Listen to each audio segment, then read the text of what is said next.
नमस्कार, आप देख रहे हैं समय साक्ष्य। मैं हरीश खंडा। आज हमारे साथ बातचीत करने के लिए खुद उद्यान निदेशक डॉक्टर हरविंदर सिंह जी मौजूद हैं। उनसे जानते हैं कि उत्तराखंड में किस तरह से सेब को बढ़ावा देने के लिए उद्यान विभाग प्रयास कर रहा है और क्या कुछ नीति तय की जा रही है। सर, स्वागत है आपका हमारे चैनल में। धन्यवाद। सर, उत्तराखंड में एप्पल की फार्मिंग के लिए किस तरह से प्रमोट किया जा रहा है, किस तरह से काम किया जा रहा है, क्या नीति बनाई जा रही है? देखिए, जहाँ तक उत्तराखंड की भौगोलिक कंडीशन की अगर हम बात करेंगे तो मैक्सिमम एरिया जो है वो रेन फेड एरियाज़ हैं, जो कि हम वर्षा पे ही आधारित हैं। वर्षा होगी तो हमारी एग्रीकल्चर या हॉर्टिकल्चर एक्टिविटीज़ होती है। 90% जो एरिया वो रेन फेड एरिया हमारा उत्तराखंड में काउंट होता है। अब एप्पल मिशन की अगर हम बात करते हैं या एप्पल को बढ़ाने की बात करते हैं, तो एप्पल को बढ़ाने के लिए अभी तक हमारा एक एप्पल मिशन चला हुआ था सरकार का, और उसमें जो वो मिशन था उसमें आयातित पौधों का जिक्र किया हुआ था। 460 रुपये का एक आयातित पौधा था, और वो एक M9 हमारा एक रूट स्टॉक होता है। M9 रूट स्टॉक को जो है पूरा ट्रेलिंग सिस्टम लगता है, खंबे लगते हैं, तारों से बांधा जाता है। जो M9 रूट स्टॉक है वो बड़ा शैलो रूटेड होता है, ज़मीन पे ही उसकी जड़ें रहती हैं। सो हमारे क्लाइमेट के हिसाब से, उत्तराखंड के हिसाब से एक आम आदमी को, एक आम फार्मर को उसको संभालना थोड़ा सा मुश्किल लग रहा था। दूसरा, अगर हम और रूट स्टॉक्स की बात करें जिसमें ईल्ड अच्छी आती है, MM 111 है, 107 है, 743 है, कई रूट स्टॉक्स हैं जो विगरस हैं। लेकिन जो वो स्कीम चली हुई थी एप्पल मिशन की, वो एक ही जैसा सब पे जो था वो इम्प्लीमेंट हो रहा था। वो विदेशी पौधे की कीमत रखी गई थी 460 रुपये। अगर वो हिंदुस्तान में तैयार हो रहा है, भारतवर्ष में तैयार हो रहा है पौधा, तो उसकी कीमत 460 नहीं थी, क्योंकि आयातित वर्ड इसलिए था कि अब बाहर से आयात होके आएगा और 1 साल फिर वो पोस्ट एंट्री क्वारंटाइन में पौधा रहेगा। उसके बाद जो था वो फार्मर्स के फील्ड में पौधा लगता था। डबल क्राफ्टिंग की आपने बात की है, उसको समय काफ़ी लग जाता है, 3 साल लगभग इससे तैयार होने में लग जाता है। तब तक काफ़ी दिक्कतें जो किसान हैं उनको पहुंचेगी। किस तरह से तैयार किया जाएगा, क्या कुछ रहेगा? देखिए, अगर हमने विभाग ने कोई स्कीम तैयार की है या सरकार का कोई शासन आदेश हमारे को आया है, तो ऐसा बिल्कुल भी नहीं है कि 3 साल लगेंगे। हम डिमांड ले रहे हैं अपने ज़िला, जो हमारे ज़िला उद्यान ऑफिसर्स हैं उनसे सबसे डिमांड ले रहे हैं, और हम खुद सक्षम है पौधा तैयार करने में। हम 1 साल में पौधे देंगे आपको, 3 साल की तो दूर की बात है। मेरे को पता लगे कि भी कितनी डिमांड है तो उस हिसाब से हम पौधे तैयार करेंगे। जो डबल वर्किंग की आप बात कर रहे हैं, डबल वर्किंग में आपको समझा दूं, डबल वर्किंग जो है वो उत्तराखंड की परिस्थितियों के हिसाब से सिर्फ और सिर्फ डबल वर्किंग पौधा ही हमारे को सूट करता है। क्यों करता है? क्योंकि इसमें हमारे को जो जड़ें चाहिए वो गहरी चाहिए ज़मीन में। हमारे जो खेत हैं वो बड़े छोटे छोटे खेत हैं, टेरिसेस हैं। अगर आप देखेंगे उत्तराखंड की भौगोलिक स्थिति को देखेंगे तो टेरिसेस हैं। M9 के लिए तो फ्लैट लैंड चाहिए आपको, वो तो है नहीं हमारे पास, लेकिन उसको हम लगाई जा रहे हैं। M9 बिल्कुल भी सुटेबल नहीं था छोटी छोटी टेरिसेस के लिए। हम बाहर से पौधा लेके आए, M9 लेके आए रूट स्टॉक। अगर आप बाहर की कंडीशन देखेंगे, इटली की कंडीशन देखेंगे, या यूरोप की कंडीशन देखेंगे, या अमेरिका की कंडीशन देखेंगे, तो वहाँ पे फ्लैट लैंड्स हैं। यहाँ पे आपके पास फ्लैट लैंड नहीं है। तो अब हमने ये डिसाइड किया कि हमने वाटर स्ट्रेस भी देखना है। भाई ऑलरेडी पौधा वाटर स्ट्रेस टॉलरेट करेगा कि नहीं करेगा। हम किसी खास कैटेगरी को तो बेनिफिट देना नहीं चाह रहे, हम तो किसानों को बेनिफिट देना चाह रहे हैं। हमने आम जन को, आम किसान को इसका बेनिफिट मिले, इसमें थोड़े से चेंजेस लाए हैं। चेंजेस जो लेके आए हैं, मेरी माननीय मंत्री महोदय से भी बात हुई है। उन्होंने कहा कि भी एक पूरी VC करेंगे, VC के थ्रू हम, VC के माध्यम से हम फार्मर से भी जुड़ेंगे। कुछ DM है जिनको ऑब्जेक्शन था इसमें, लेकिन कुछ अगर हम समझाने की कोशिश करेंगे और हम पौधे अवेलेबल कराएंगे। प्लांट मटेरियल 175 रुपये रेट रखा गया है, हो सकता है इससे कम में भी पौधा मिल जाए। हमने एक न्यूनतम दर जो है वो उसमें दे दी है कि 175 रुपये, और 175 रुपये में आपको वो पौधा मिलेगा जो डबल वर्किंग होगा। मीन्स कि आपको जो रूट स्टॉक ज़मीन में चाहिए, जो वाटर स्ट्रेस को टॉलरेट कर सकता हो, एक तो वो सीडलिंग आ गया जो जनरल सीडलिंग चलता है। उसके बाद फिर बात आ गई रूट स्टॉक की। फिर रूट स्टॉक की ग्राफ्टिंग होगी, उसमें डबल वर्किंग मीन्स उस पर ग्राफ्टिंग होगी।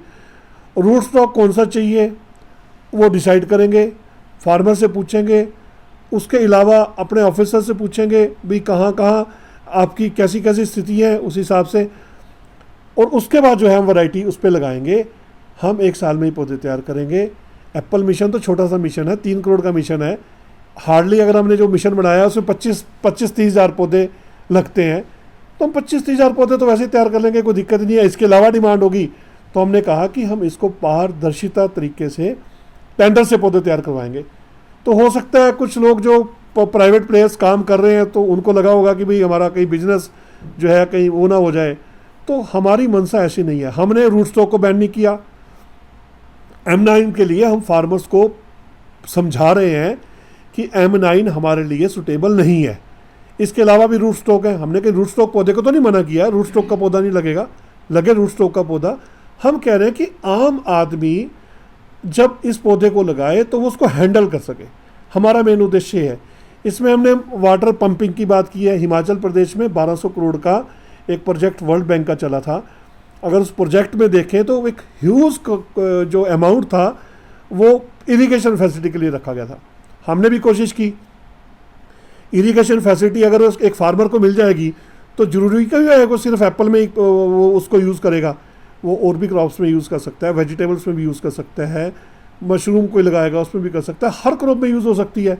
हमने कोशिश की है कि सोलर पंपिंग मीन्स कि कहीं आपका लाइट है कहीं नहीं है, तो हमने कोशिश की है कि भाई हम ऐसी स्कीम लेके आए जो एक आम फार्मर को उसका ज़्यादा से ज़्यादा बेनिफिट मिले। मैं आपको बता दूं हम सक्षम हैं, हम खुद भी पौधे तैयार करेंगे, और मैं इसको अगर क्वांटिटी ज़्यादा होती है तो हम इसको टेंडरिंग प्रोसेस से भी पौधे तैयार करा के फार्मर्स को पौधे उपलब्ध करवाएंगे। सर जैसे रूट स्टॉक की हमने बात की, तो रूट स्टॉक का जो दर है वो 460 से घटा करके 175 कर दिया गया है। इससे अच्छी किस्म का पौधा या सेब कैसे मिल पाएगा और कहाँ से विभाग से लेके आएगा? देखिए 460 रुपये आप बोल रहे हो ना दर, मेरे को तो खुद समझ में आया नहीं 460 की दर क्यों डिसाइड की गई। उसमें लिखा हुआ है आयातित पौधा। हम आपको बोल रहे हैं कि उससे बेटर प्लांट देंगे, वो प्लांट भी देंगे, अगर वो पौधा भी चाहिए होगा तो देंगे, पर वो टेंडर के रेट से देंगे। क्यों दें 460 रुपये?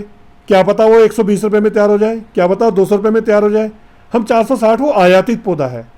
तो आयात जो है, आयात के लिए बड़े नियम सख्त हैं। 1 साल हमारे को PEQ साइट पर रखना पड़ता है, पोस्ट एंट्री क्वानसाइट साइट पर रखना पड़ता है, वो 1 साल लग जाता है। तब उसकी कीमत 460 रुपये थी।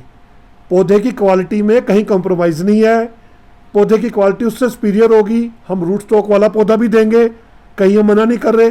हम बोल रहे हैं कि पारदर्शिता रखी जाए। 460 क्यों डिसाइड किया जाए?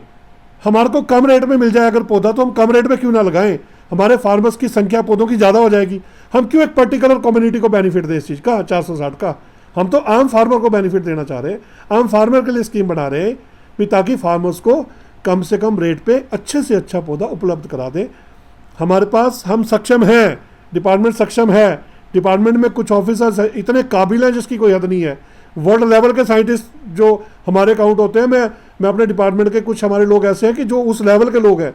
तो डेफिनेटली हम बड़े अच्छे पौधे तैयार करके किसान भाइयों को देंगे, और उत्तराखंड में आने वाले समय में इतनी प्रोडक्शन होगी कि लोग देखेंगे, अपने आप देखेंगे। हमने अगर ये प्लान बनाई है, हमने उत्तराखंड को देखते हुए, उत्तराखंड की भौगोलिक स्थिति को देखते हुए प्लान बनाई है।